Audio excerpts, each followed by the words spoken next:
Thanks for the support as a channel member, Mark G1701. Well, nowhere in the script for this series did it say mess up a promotion in Tier 8 and have to go again. But here we are. I told you this would be one of the most difficult challenges I've ever done on YouTube. And it seems like it might be.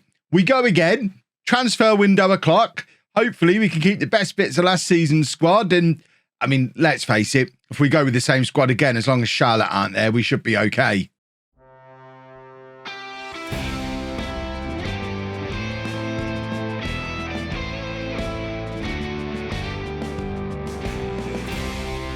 Hello and welcome to part 21 of Bourne in the USA. I'm Kevin. Coming up on today's episode, we have our season review and transfer special as we head into season 4 of this Road to Glory challenge. And we're going to kick things off with the season review. It's not going to make for very pretty reading because the season didn't go particularly well. Apparently, we only brought in 3 players all season, which that doesn't seem right to me. I'm sure we brought in far more players than this.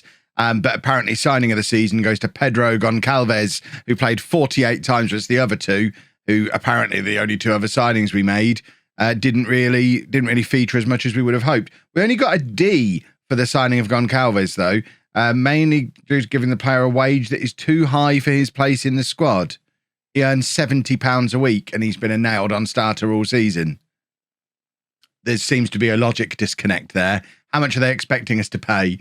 Goodness me, this was our league performance. As you know, we finished second, but then got knocked out of the playoffs by Reading United in the semi-final. They're still in. They've got a chance. They're into the final. Good luck to them. But we have to go again next year and hopefully not have anyone of the caliber of the Charlotte FC Academy. I don't think the teams coming down are likely to be of this kind of standard. I hope the teams coming down aren't going to be this kind of standard. But we were supposed to finish top half. We only got a C+ for finishing second, which seems, again, a little bit harsh from Goran Pavlov and his buddies there on the board. But I'm going to try not to get too bitter about it. Financially, we are still in a bit of a mess. Is it going to let me hit finances?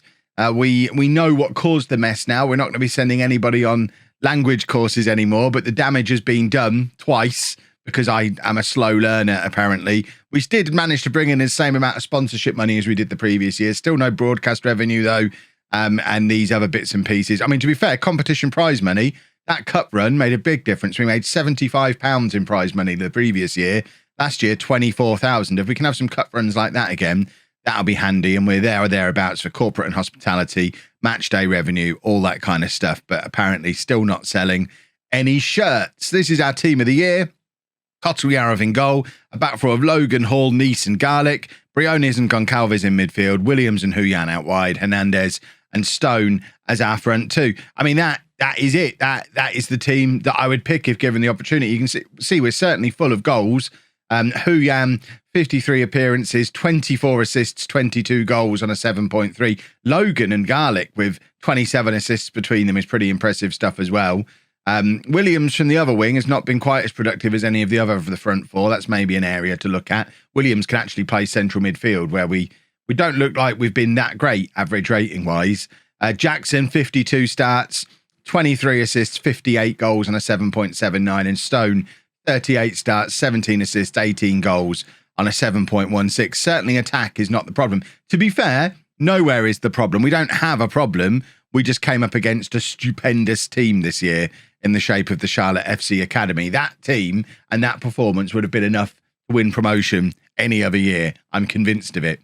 So, player awards. Hernandez has taken pretty much a clean sweep here, I think. He got player of the year, young player of the year because he's only 19. Signing of the season went to Goncalves, even though we're apparently paying too much money for him. Briones getting goal of the season. Top scorer, of course, is Hernandez on 58. Most assists, Huyan on 24. Most man of the matches, Hernandez on 19. He also got the highest average rating at 7.8. And Stone has the best pass completion. Competition awards, we won none because despite Hernandez scoring 58 goals, he was only the 3rd top scorer in our division because Charlotte. We did set a whole load of club records, though. Hernandez setting the new record for most goals in the season at 58, most in a match at 5, and he did that several times. It's ridiculous. Huyan setting the assist record, Kotyarov the clean sheets record, man of the match record went to Hernandez, worst discipline to Goncalves, and most league appearances ever is now been set by Boris Kotyarov, 86 appearances. he's now made in goal for us. So this is our all-time best 11. Now it's largely the current team. Sam Edgar, who we did try and bring back last summer, is in there, but he decided to go to Boston City rather than coming back to us. So he's officially dead to me now. Prince Fletcher, of course, we'll probably look into trying to bring Prince Fletcher back again this year. His contract with Tacoma Stars is up this summer. He could be a beautiful partner for Hernandez.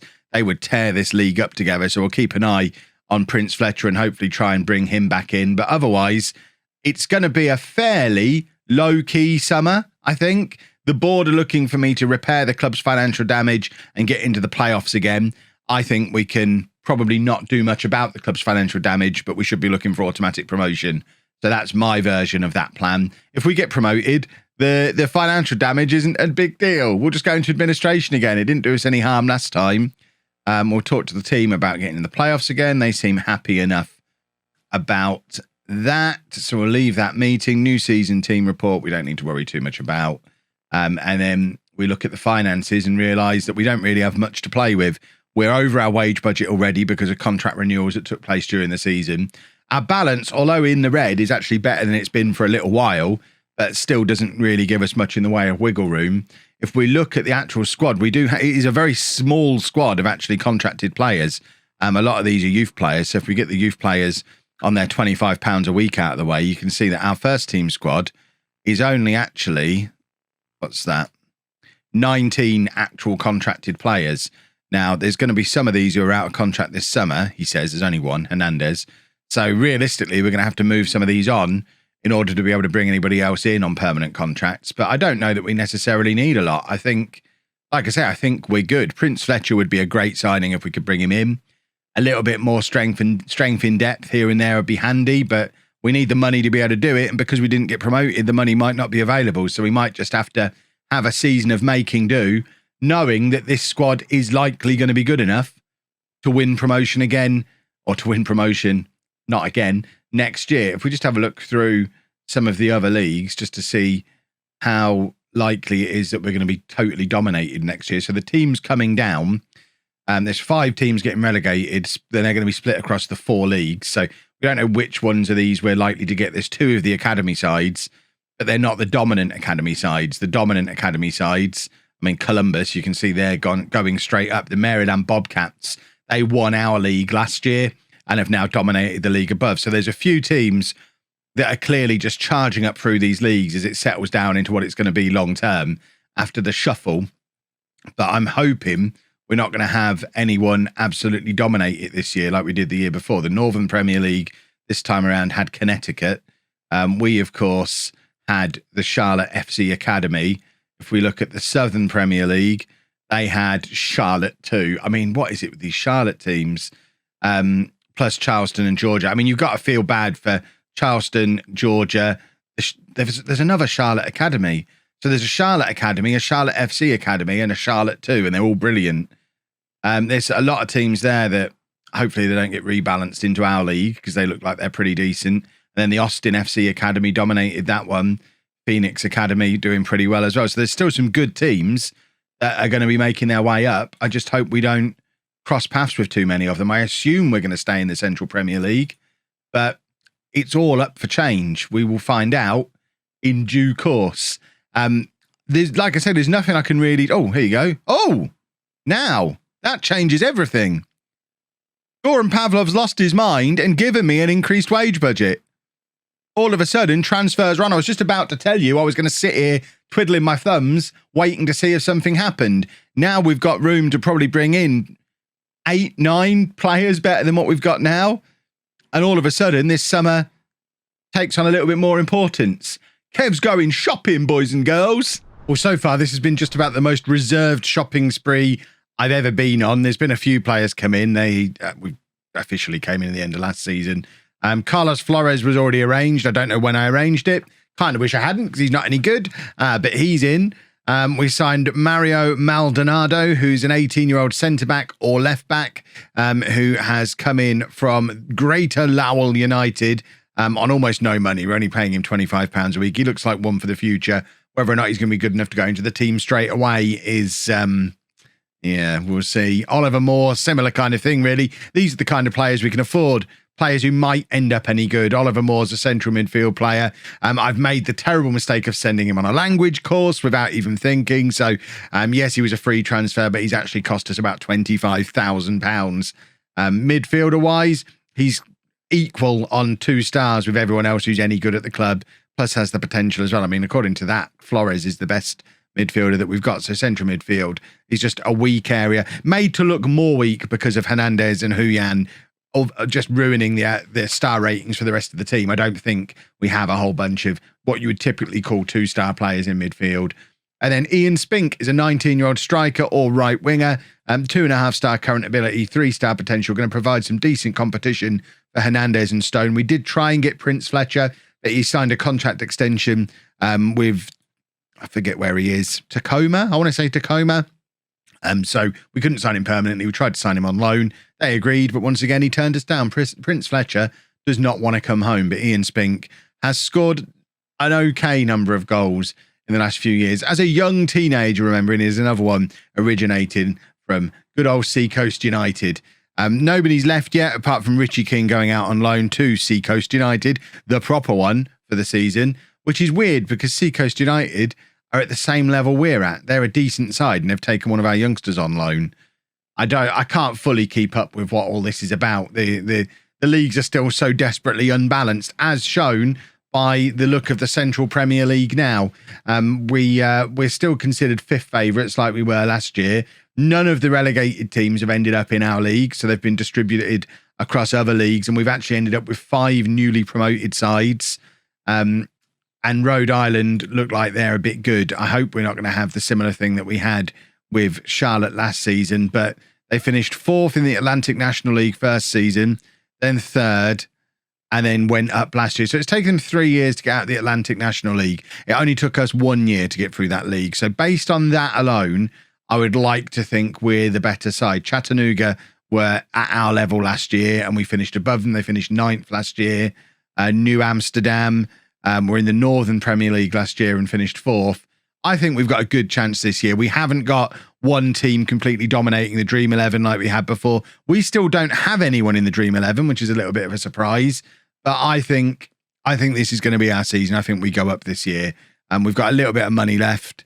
We've just signed some contract extensions. Hernandez and Huyan signing extensions, along with a couple of the defenders with the better star ratings as well. Brook and Nice have extended theirs. We do have a very lopsided squad of like 3 or 4 stars, and then a bunch of players who we wouldn't really notice if they left, and we replaced them with like people just hanging around in the car park.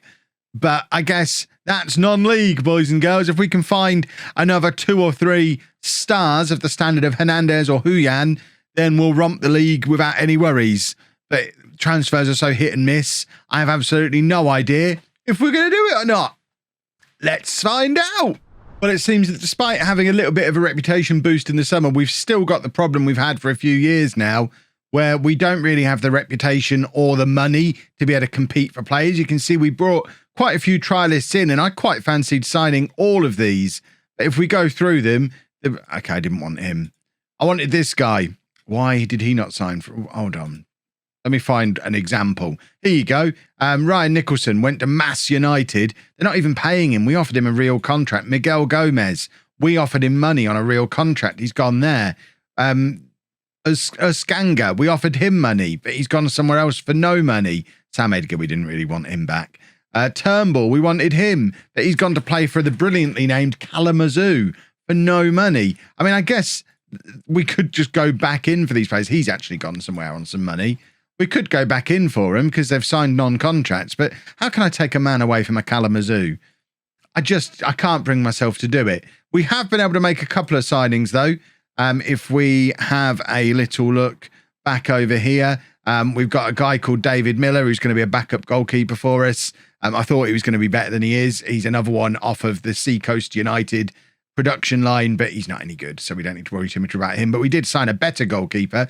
Oliver Saunders is 18 years old. We've actually been able to sign a championship cast-off. I say championship. This in fact, it's not them charging up the leagues. It's their B team charging up the leagues. So New England started in the Premier League, but he also played for their B team in League Two, but then went back to them And then by the time we went back to the reserves, they were in League Two.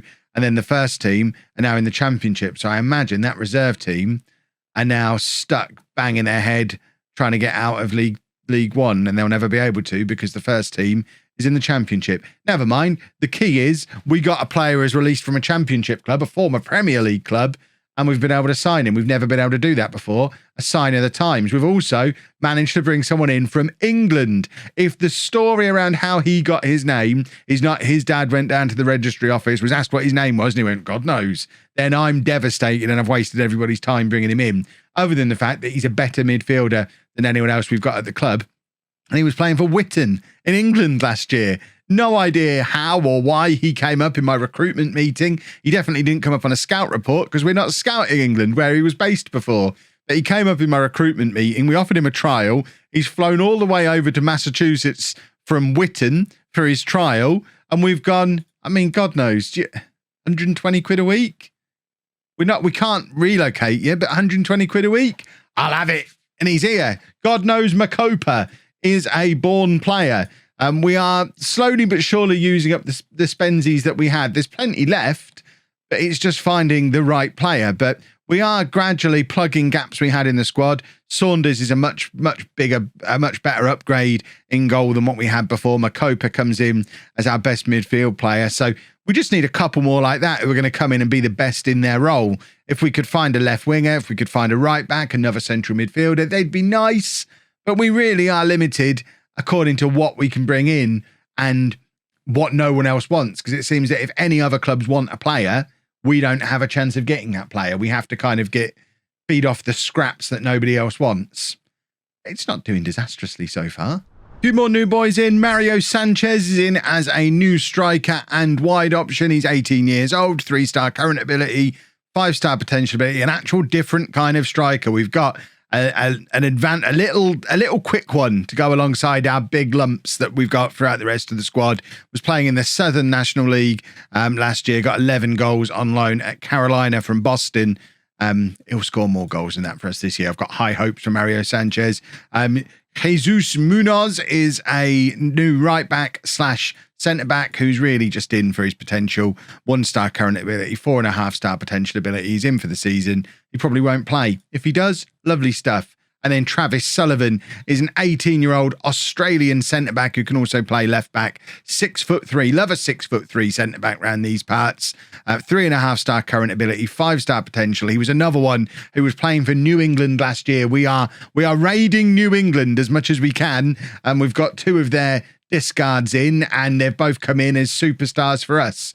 Our team is now looking like this, so pretty decent strength throughout. Again, I'd love a left winger. I'd love a central midfielder, but I can cope without. Jeff Brook is now considered the best player at the club, ahead of Hu Yan, which is interesting. He's been here since the very beginning. He was one of those 16-year-olds we threw in right at the start. And in fact, he isn't. He didn't play at all in that first year. But looks like Jeff Brook is turning into a superstar. Still only 18 years old. Lovely, lovely stuff. But yeah, we're taking shape. There's still £500 a week of wage budget left. I don't know if we're going to find anyone to spend it on, but the hunt for a midfielder and a left winger continues. And we didn't find anybody else. We've made it through to the start of the season. There's still a month left before the registration window closes, so still time for us to spend the remaining 600 or so pounds a week that we've got to throw at this team. But as it stands, this is going to be the team for the first day of the new season. A very familiar look around it. The only new players coming in are Saunders and Maldonado. Everyone else was here last year. And there are other boys around and about the place, the likes of Sullivan, Spink, Makopa. There's players here, but it's largely going to be last year's team, which, to be fair, without Charlotte, would be enough to win the league. I am still certain of it. We've moved up to 3rd on the favourites list, which is higher than we ever got on here last year. We just need to keep an eye on Rhode Island. And if they don't start with like 5 consecutive wins, I think we've got this league wrapped up straight away. And we'll find out more about that when we play our first game in the new season tomorrow. If you've enjoyed that, please make sure you leave a nice big thumbs up on there for me. Subscribe to the channel for daily Football Manager videos. And thank you very much for watching.